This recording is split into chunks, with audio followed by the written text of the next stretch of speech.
cuestionarse si lo que está creyendo, lo está creyendo porque realmente lo cree o simplemente porque lo está repitiendo. Todos deberíamos de hacer esa. No está mal, Dios no se enoja, no. Acuérdate, no se deja el cerebro afuera de la iglesia, ¿sí? Entramos junto con Él. No, Dios nos salva completito. Y entonces es hacer esta meditación sana, ¿verdad? No es dudar de todo, sino simplemente decir, a ver, Dios, ¿por qué creo lo que creo? Y empezar a desarrollar, el tema de hoy se llama una teología experimental. ¿Cómo se llama? Teología experimental. Estaba viendo yo un video de TikTok, no lo encontré, te lo quería compartir, pero me gustó mucho lo que decía, y lo estaba diciendo precisamente una persona ya de muchos años, una persona entrada más o menos en sus 70s, ¿verdad? Son muchos años, digo. Si lo comparamos a mis 40, pues me lleva casi lo doble. Si lo comparamos a los 17, 16 de Julián, pues cállate los ojos, o sea, son mucho más. Si lo comparamos a Mateo, que anda ahí corriendo, pues muchísimo más. ¿A qué voy con esto? Este hombre está hablando a través de una experiencia dada por los años, la cual es muy valiosa. A veces en nuestro religiosismo descartamos el valor de la experiencia de los años, y tiene un valor cuando estás en Cristo, ¿verdad? No nada más es que por viejo seas sabio, sino en Cristo la edad te permite haber experimentado mucho más cosas que a veces el joven está por experimentar. No es que sea mejor o que sea peor, simplemente es una madurez, di conmigo, diferente. Ok. Este hombre estaba diciendo, a mí me preocupa la nueva generación, y cuando yo escuché ese mensaje dije, wow, tiene mucha razón. Dice, la nueva generación de cristianos, porque están encontrando a un Dios mayormente de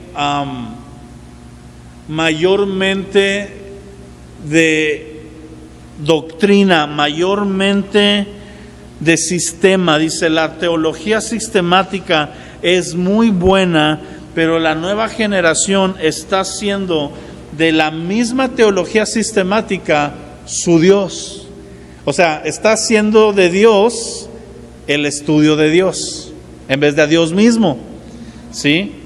Y dice, se están limitando y están dejando de lado todo lo que es la experiencia íntima y personal con el Dios al que estamos estudiando. El estudio de la palabra es parte medular. Hay otra generación, la generación más vieja, pecaba del otro lado, de decir, no, yo conozco a Dios por la pura experiencia, y la letra mata y el espíritu vivifica, y Dios no te va a poner un examen de Biblia cuando llegues al cielo, y se justificaban para la ausencia de palabra. Y entonces la vida siempre es como un péndulo. Yo no sé si te has dado cuenta, una generación se carga hacia un lado y la generación que sigue tiende a cargarse hacia el otro lado. Es como un péndulo que va y que viene. ¿Qué pasa? ¿Dónde está la verdad correcta? En el centro del péndulo, no en el lado izquierdo, no en el lado derecho, sino en el equilibrio de este péndulo. Y dice, el peligro de la generación nueva es que las iglesias se están llenando de gente sabia y de gente erudita y predicadores que predican sermones homiléticos y con llenos de doctrina y llenos de fundamento, pero cuando la gente se va no ha experimentado a Dios. Y eso no está bien, porque no estamos aquí académicamente. Estamos aquí para tener una vida transformada por Cristo, que ciertamente el estudio académico nos ayuda a la transformación, pero nos ayuda, tenemos que experimentarlo bíblicamente. Y él da un ejemplo, él cuenta una historia, dice, un día en un púlpito se levantó un pastor joven de algunos 23, 24 años, me identifiqué mucho porque yo comencé a pastorear a los 25. Ya cumplí 16 años en el ministerio de tiempo completo. Entonces, ya casi cumplo la edad que tenía cuando me convertí, ya en el ministerio. Y dice, y se levantó y predicó del Salmo 23, y fue una predicación exegética, hermosa, preciosa, llena de sabiduría, lleno de estudios del griego, del hebreo, ¿verdad? Figuras y todo. Y la gente quedó asombrada, quedó de esas veces que hasta te duele la cabeza de tanta información, y wow, qué bonita palabra, y todos aplaudieron y todo. Dice, y después de esa predicación, se levantó otro pastor de muchos años atrás y predicó del mismo Salmo 23. Dice, y cuando terminó de predicar este señor del Salmo 23, la gente estaba de rodillas, estaba llorando, y muchos estaban ofreciendo su vida a Cristo. Y la pregunta fue, dice que el joven, pues conmovido, va y le pregunta al Señor, al pastor más viejo, y le dice, ¿Por qué tu predicación fue diferente a la mía? ¿Qué tiene de distinto? Y le dice, joven, lo que pasa es que tú conoces muy bien el Salmo 23, pero te falta conocer al Dios del que habla el Salmo 23. Yo conozco a ese Dios en lo íntimo, ¿verdad? Y es una ilustración perfecta de cómo nosotros tenemos que ser movidos. Déjame decirte una cosa, a lo íntimo. Todo recae al final de la historia, todo recae en cómo estás experimentando a Dios en tu casa, en tu cuarto, ya sea por las mañanas, ya sea por las noches, en el momento que tú más te encuentras. Hay gente que es bien mañanera, que se levanta y ora en la mañana, y su tiempo con Dios es en la mañana. ¡Qué padre! Gloria a Dios. Hay gente que su tiempo es en la noche. Todos los dos tienen sus pros, los dos tienen sus contras. El punto es que lo busques. El punto es que te encuentres con Él. Pero todo se resume a eso.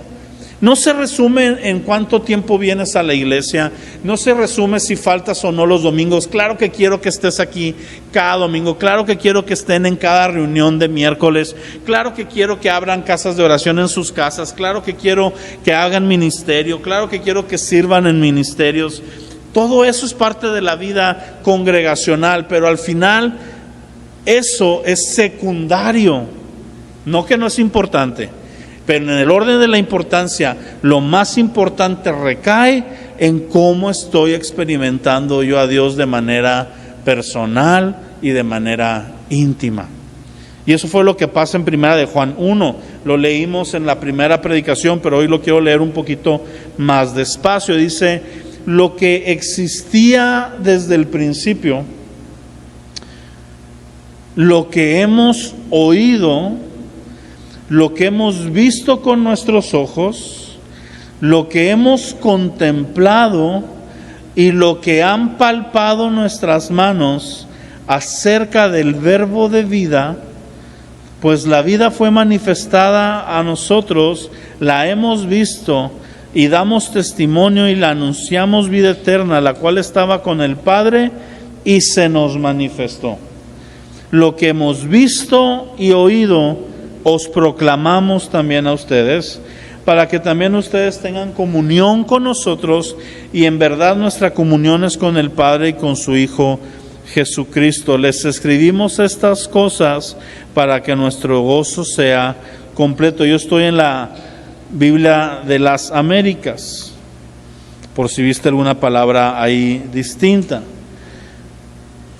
Pero cuando nos vamos al resumen de lo que está tratando de decir Juan básicamente está diciendo, lo que nosotros estamos anunciándoles y predicándoles es un mensaje que vivimos, no es un mensaje que sabemos, no es un mensaje que académicamente conocemos, es un mensaje que hemos experimentado, que nuestros ojos vieron, nuestros ojos contemplaron, nuestras manos palparon.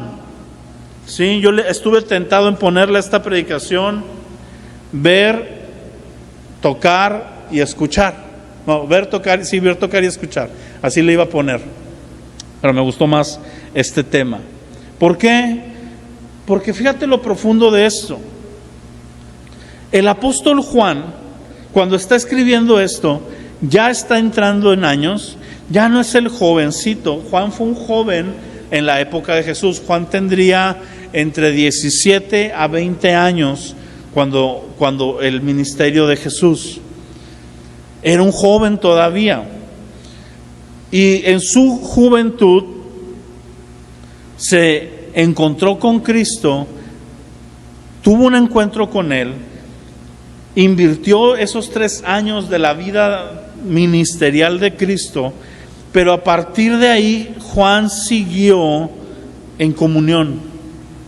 Juan continuó teniendo esta relación con Dios. Ya Jesucristo resucitado y ascendido, Juan experimentó y siguió conociendo a lo largo de sus años quién es Dios.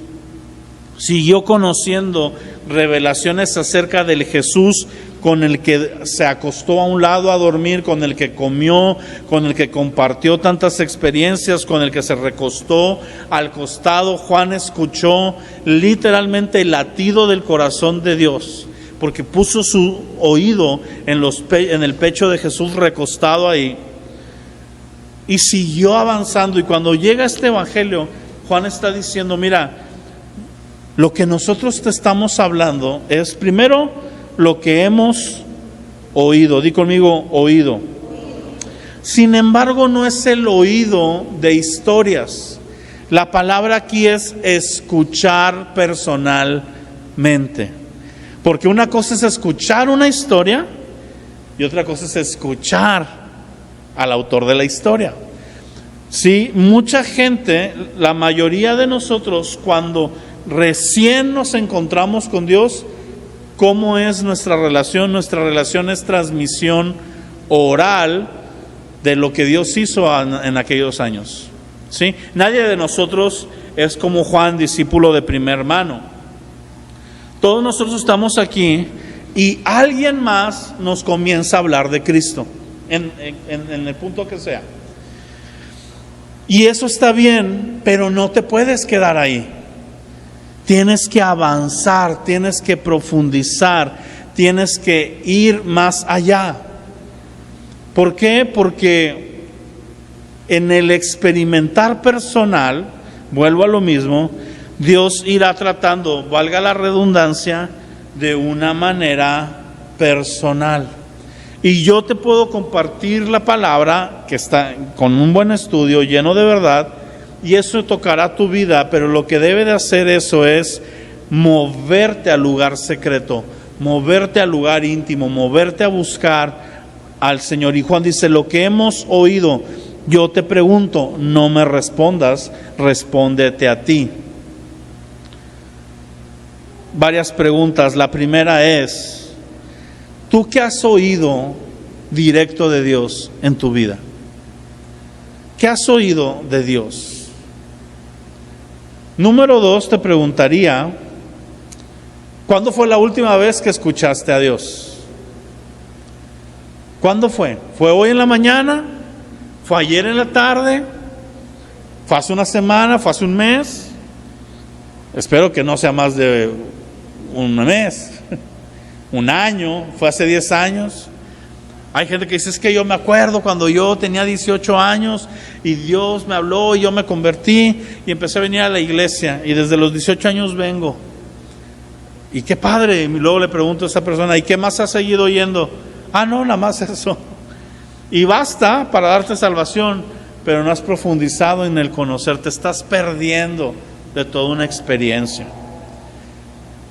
¿Qué has oído de Dios? Si no has oído de Dios, la pregunta sería entonces, ¿por qué no? ¿Por qué no estoy escuchando de Dios directo? ¿Por qué no estoy escuchando la voz de Dios? Algunos dicen, es que yo no sé diferenciar entre la voz de Dios. Y hay una etapa de nuestra vida que es normal. Cuando vamos empezando, no sabemos cómo, pero conforme vas avanzando, se te va afilando el oído, vas teniendo estas experiencias y vas teniendo esta seguridad que da el saber escuchar a Dios. Yo te puedo decir cosas por las que yo he descubierto que a veces la gente no escuchamos a Dios. La primera cosa que yo veo que por la que no escuchamos a Dios te va a sorprender mucho, pero es porque no tenemos el interés de oírlo. Decimos que lo tenemos, porque nadie va a venir a la iglesia a cantar, no te quiero oír, no te quiero oír, nadie canta eso. ¿Ah? Yo me acuerdo que de las primeras canciones que yo escuchaba, que lloraba cada vez que la escuchaba, tiene la frase de escuchar. La canción comienza diciendo: yo quiero escuchar tu dulce voz rompiendo el silencio en mi ser. Y siempre que la oía lloraba, ¿verdad? Y cuando dices eso, o sea, eso cantamos, pero en realidad, ¿sí lo quieres escuchar? ¿Sí quieres? Porque entonces, si sí quieres, ya pasaste el primer filtro. La segunda sería: ¿estás haciendo el esfuerzo por escuchar? ¿Te estás poniendo en el lugar, en el momento indicado? ¿Estás propiciando poder escuchar? Imagínate que yo quiero platicar contigo, que yo te mando un mensaje. ¿Sí? Oye, Julián, ¿sabes qué? Tengo que platicar un tema muy importante contigo. Mira, nos vamos a ver en el cine y vamos a entrar a ver la película X que esté, no sé cuál esté ahorita, pero vamos a entrar a ver una película y platicamos. ¿Se te hace coherente eso? El lugar para platicar no es el cine es para ver la película. O que yo te diga: ¿sabes qué? Vámonos a una taquería en la mañana donde hay fara y ahí platicamos bien a gusto. Pues no se va a poder platicar, hay un instrumento, hay música, hay un ambiente. Pero si yo le digo: Julián, mira, vente a mi oficina a la hora que no hay casi nadie y vamos a echarnos un cafecito y vamos a disponer, separa una hora para platicar, ahí yo estoy poniéndome en el lugar correcto para poder entablar una plática. Si tú y yo nunca abrimos la escritura en nuestra casa, si tú y yo nunca separamos un espacio donde todo esté en calma, donde los hijos no estén volviéndose terroristas ahí adentro del hogar, donde los papás no te estén mandando a hacer algo, donde no te estén llegando mensaje tras mensaje de WhatsApp, donde no el mundo te esté distrayendo, si no separas ese espacio, va a ser bien difícil que puedas desarrollar el escuchar a Dios. Y lo tercero que yo podría preguntarme es: ¿estás escuchando otras voces? Porque hay voces que son contrarias a las voces de Dios y muchas veces no nos dejan escuchar a Dios aunque queramos, sino que tenemos que separarnos para poder escucharlos correctamente. Ahora después Juan avanza y dice: lo que hemos visto con nuestros ojos. Me gusta porque pudo haber hecho lo que hemos visto con los ojos, pero no, lo personaliza, se lo lleva, si quieres, a un pleonasmo. Lo hemos visto con mis ojos míos de mí, ¿verdad? Lo hemos visto con nuestros propios ojos. Esta es una experiencia donde a Juan no le platicaron, Juan lo vio, Juan lo experimentó. Y después lo lleva al segundo punto, que es un avance de ver, y es contemplar. Tú me podrás decir: Abimael, yo hoy no soy Juan, no estoy viviendo con Jesús aquí a un lado mío, yo no lo puedo ver. La Biblia me dice que yo no puedo ver a Dios, y yo estoy de acuerdo cuando lo hablamos en los sentidos naturales, pero en la vida espiritual tú puedes ver la gloria y la hermosura y la belleza de Jesús en tu comunión con Él. Y más allá de eso, a través de la Escritura tú puedes llegar al grado de contemplar. Contemplar es una mirada prolongada por un tiempo excesivo en el cual conoces perfectamente los detalles de aquello que has contemplado. Hay gente, por ejemplo, a mí no me gusta, yo no soy fan de la pintura, del arte, ¿verdad? A mí me pones una pintura así, muy picuda, un Van Gogh o algo así, yo no sé qué es. ¿Ah? Nada más sé que son trazos ahí, tan bonitos, tan feos, es todo lo que sé. Me pones a la Mona Lisa y yo pienso que es el billete de 200, ¿verdad? Se parecen, ¿verdad? Pero no son. No conozco esto. Hay gente que te puede ver una pintura falsa de reojo, 5 segundos, y sabe decirte que es falsa o que es verdadera, porque se ha metido a contemplar tanto la original que ve detalles que tú y yo no vemos. Estaba viendo uno de esos programas, no me acuerdo si era CSI o El Mentalista, uno de esos donde se robaron una pintura, y había un cuate que era falsificador de pinturas, era un falsificador experto, donde la pintura original y su falsificación se veían igual, pero como él era artista, él, para no falsificarla del todo, ponía detalles escondidos en la pintura. Por ejemplo, por ponerte un detalle, estaba la Mona Lisa y en la mera esquinita así chiquita de la mesa, un Nokia, un celular ahí, un iPhone, chiquitito. Y la gente ve la pintura y ve la Mona Lisa y ve todo, es original. No, no es original, tiene un iPhone. O sea, Da Vinci sí era un genio, pero no tanto como para adelantarse a pintar un iPhone, ¿verdad? O en un paisaje, una casita tenía una antena parabólica, ¿verdad? Pues, cosas que no son propias y que eran su firma, y únicamente lo podías descubrir en la contemplación. Vivimos en una sociedad que no nos permite contemplar. Todo es rápido, todo es así, es córrele, esto es acá. Las predicaciones, yo he estado en iglesias donde en el púlpito, me acuerdo que y yo creo que no cumplí el requisito, pero decía: si quieres volver a ser invitado, predica máximo 35 minutos. Así decía el recadito. Yo no me volvieron a invitar, no sé si me excedí o no, la verdad no tengo idea. Pero hasta las predicaciones queremos que sean rápidas.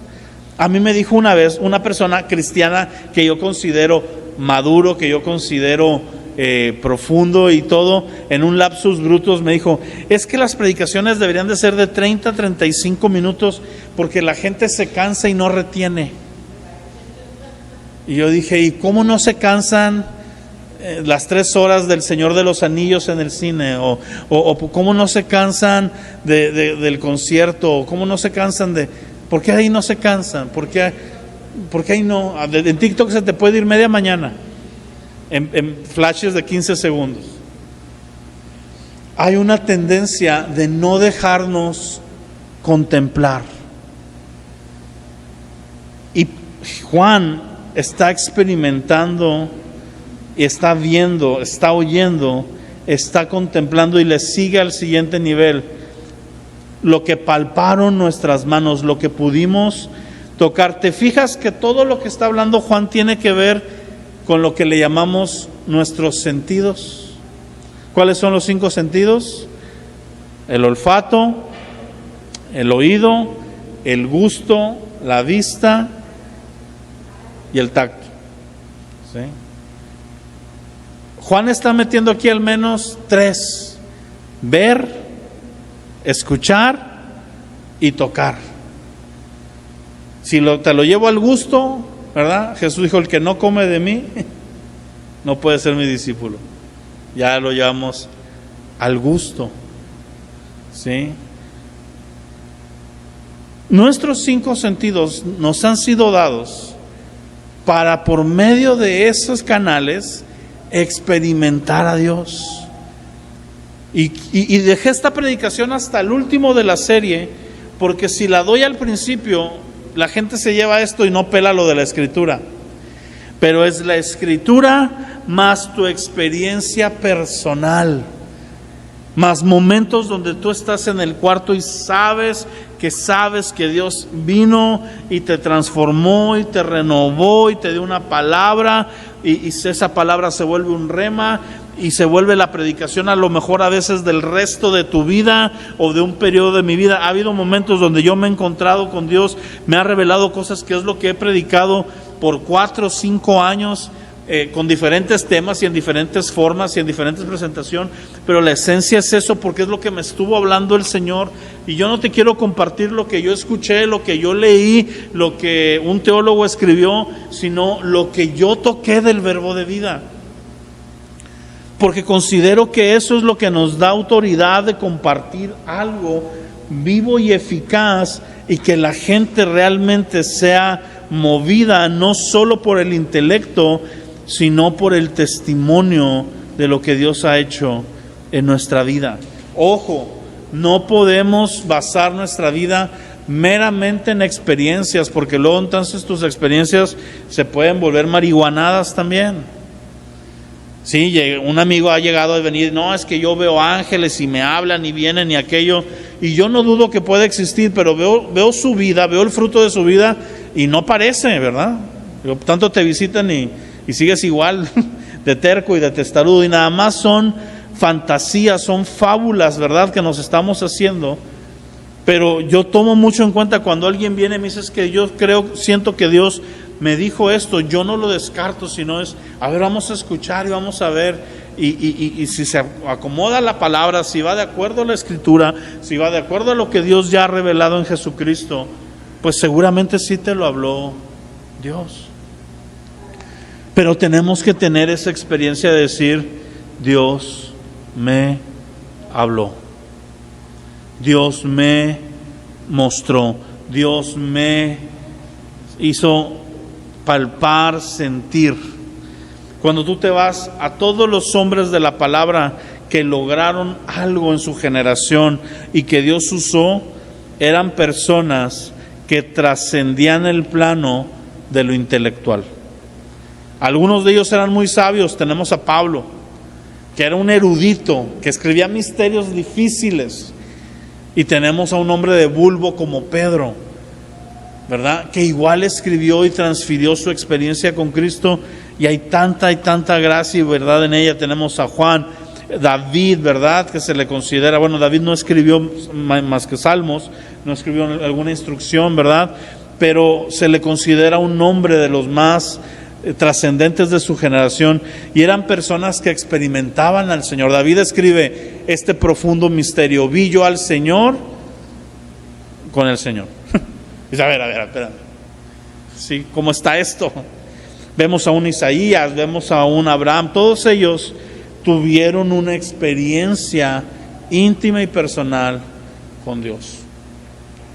Y su teología durante ese tiempo le faltó revelación que iba a ser mostrada, pero tú y yo tenemos la revelación completa en Cristo, y el Espíritu Santo ahora en nosotros, que nos puede llevar a esa experiencia. Amén. El tema de hoy era es más una meditación. No es tan profundo como otras veces. Lo que yo quiero transmitirte es que te lleves el desafío de desarrollar una teología correctamente doctrinal, que vaya de acuerdo a la Escritura, pero basada y cimentada en una experiencia personal e íntima. ¿Sí?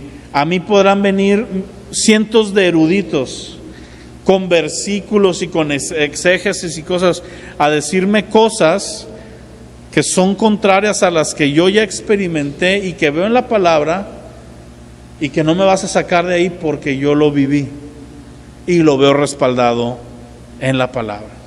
Si a mí viene alguien y me dice, no, es que ya el Espíritu Santo no fluye, pues en tu casa a lo mejor, porque aquí yo lo he visto, yo lo he sentido, yo lo he experimentado, he vivido cosas que no puedo explicar, que van de acuerdo a la Escritura.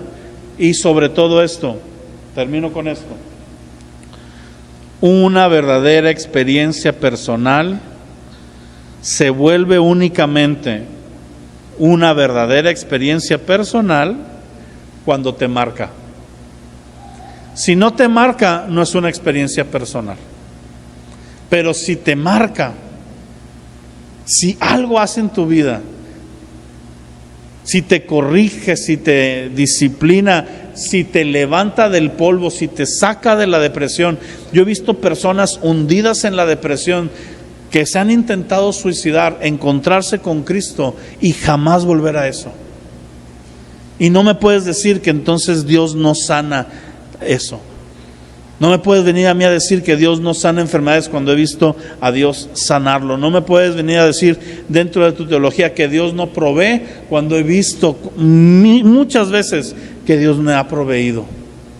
Porque ya me marcó, ya es un surco, ya está ahí la herida, por así decirlo, la herida del bien, la herida de la provisión. Me pegó tanto la provisión que hasta me dejó un moretón. ¿Sí me entiendes? Porque lo experimenté. Y es lo que yo quiero que tú te lleves, una experiencia, momentos donde estás leyendo y se te quebranta el corazón y viene el Espíritu Santo y te restaura, te renueva, te corrige, te sacude, lo que sea, y marca tu vida, y a partir de ahí eres otro. Y vas a vivir un ratito así y viene otro encuentro y viene otro, y vas a terminar como Juan, de 90 y tantos años, diciendo: ¡wow! Sus ojos como el fuego, su cabello como la lana. No lo conocía, esta versión no la había visto, y caigo como muerto ante esa presencia, a pesar de tener todo un bagaje de continua revelación vivida con el Señor. Padre, te damos gracias en esta mañana.